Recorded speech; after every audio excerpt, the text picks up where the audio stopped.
দলীয় ভাবধারার যে প্রশাসন তৈরি হয়েছে গত 16 বছরের ফ্যাসিস্ট আমলে, ওই দলীয় ভাবধারার প্রশাসন দিয়ে আপনি কিভাবে একটা ফ্রি ফেয়ার ক্রেডিবল ইলেকশন করবেন? 2008 সালে আপনারা জানেন যে বিএনপি মাত্র 30 সিটে জয়লাভ করেছিল, বা আমি যেটাকে বলি 30 সিটে তাদেরকে জয়লাভ করতে দেয়া হয়েছিল। তার মধ্যে আশ্চর্যজনকভাবে লক্ষ্মীপুরের 4টা আসনেই বিএনপি জয়লাভ করেছিল, 4টায় 4টা। তো আমি এটা খুব কৌতূহল হয়েছিল আমার।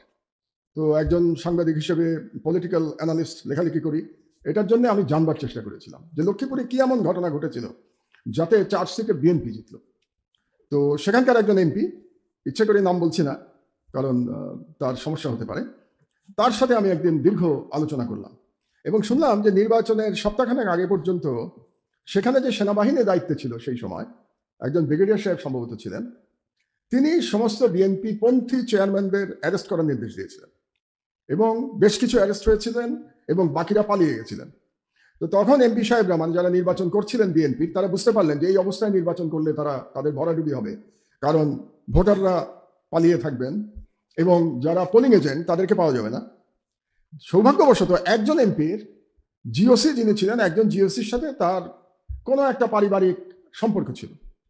তিনি সেই জিওসিকে ফোন করলেন এবং তিনিও পালিয়েছিলেন তখন, মানে 4 জন এমপি যারা ইলেকশন করছেন তারাও তখন পালিয়েছে।